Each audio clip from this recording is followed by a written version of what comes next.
कार्यक्रम 2025 कह रहे हैं, उसके अंतर्गत बीएलओ साहिबान, अभी हमने ट्रेनिंग में बहुत डिटेल में बात की थी कि किस किस तरीके के डॉक्यूमेंट्स के साथ में आपको अपना गणना प्रपत्र पूरा भरवा करके लाना है।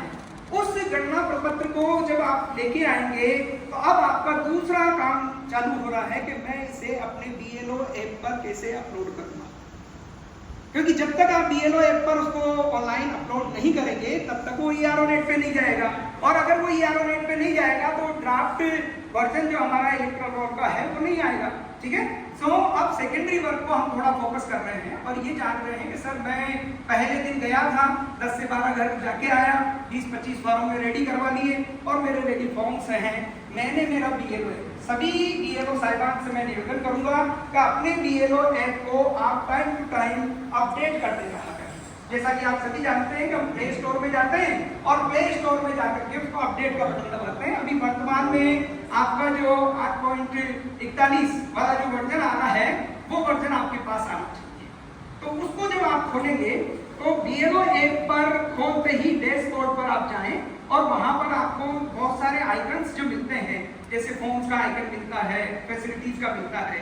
अब हमारे पास एक और आइकन आ चुका है जिसे हम SIR कह रहे हैं, स्पेशल इंटेंसिव रिवीजन कहा जाता है। आइकन को आप क्लिक करना, क्या सभी साथी इस काम को कर पाएंगे? आइकन को क्लिक करेंगे, क्लिक करते ही आपको मतदाता पहचान का विकल्प चुनना है।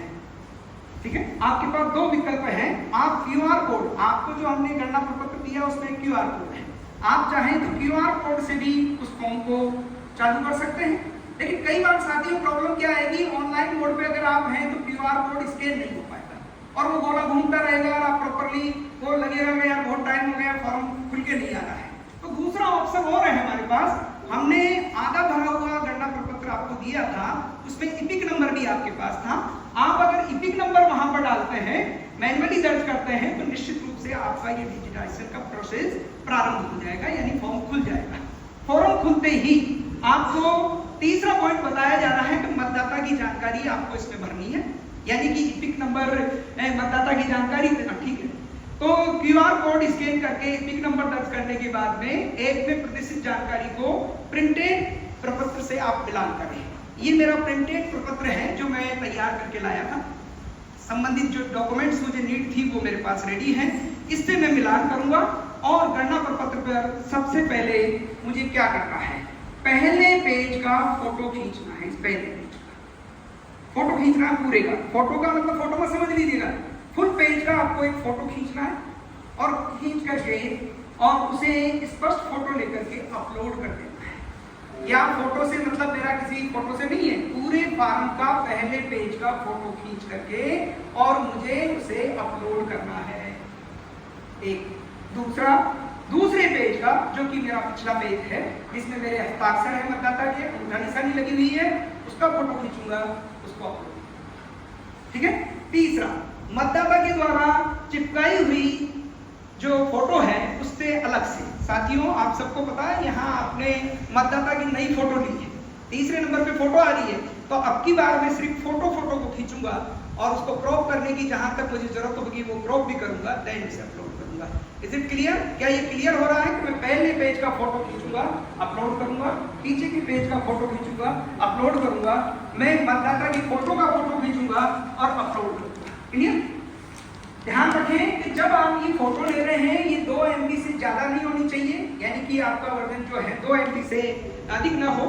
गणना प्रपत्र के द्वारा उल्लेखित विवरण जो भी आपको मिला है, मान लीजिए मतदाता ने अपनी जन्म दिनांक क्या बताई है, पिता का नाम क्या बताया है, माता का नाम क्या बताया है, स्पाउस का नाम क्या बताया है, क्या उसने कोई इपिक नंबर भी आपको दिया है।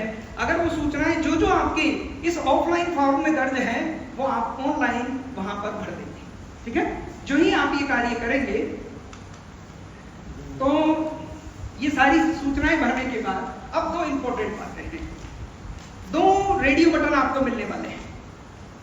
मैंने मेरा पहला पेज अपलोड कर दिया, मैंने मेरा दूसरा पेज अपलोड कर दिया, मैंने फोटो भी अपलोड कर दी और फिर मैंने क्या नाम से जो भी सूचनाएं थी वो भी अपलोड कर दी। अब बताइए आप इस रेडियो बटन को दबाएंगे या इसको दबाएंगे? अगर आपका मतदाता 2002 से पूर्व यानी 1/1/2002 की मतदाता सूची में है आपको पता है कि 1/1/2002 की मतदाता सूची वाला मतदाता है, तो प्लीज आप इस रेडियो बटन को क्लिक करेंगे। एक गोला सा आएगा, उसको आपको टिक करना है। इसको नहीं करना है नीचे वाले, ऊपर वाले को टिक करना है। टिक करते ही इसके विकल्प में आप नेक्स्ट पर जाएंगे। नेक्स्ट पर जाते ही अब फिर पुरानी विधानसभा का संख्या, उसकी भाग संख्या, उसकी क्रम संख्या आप दर्ज करेंगे और सूची 2002 की जिस पृष्ठ की मतदाता का विवरण दर्ज है उसकी फोटोकॉपी लेकर के और उसे आप अपलोड करेंगे। तो मैं स्टार्टिंग में कह रहा था भाई फोटोकॉपियां निकालूं क्या मैं इसकी, तो आपको निकालनी थी उसकी, ठीक है, और उस फोटोकॉपी को आप यहाँ अपलोड करते हैं। ये वो मतदाता है जो 2002 की मतदाता सूची में है। बस यहाँ अगर आपने काम किया है तो फिर मतदाता का नाम, स्थान, मतदाता सूची 2002 में अगर दर्ज नहीं है, ये दूसरा मतदाता है। ये रेडियो बटन अगर आप काम में नहीं ले रहे हैं तो आप नीचे वाला लेंगे, और जब अगर आप नीचे वाला बटन दबाएंगे तो हमारी 3 कहानियां खुलेगी कि ये मतदाता 1/7/1987 से पूर्व का है क्या ये मतदाता 1/7/1987 से लेकर 2/12/2004 के बीच का है क्या, या ये मतदाता 2/12/2004 के बाद का है क्या? क्योंकि उससे संबंधित कागज सभी अलग अलग हैं, जो प्रशिक्षण के पूर्व सत्र में आपको विस्तार से समझा दिए गए हैं जब हमने मैनुअली भरा था। तो इसको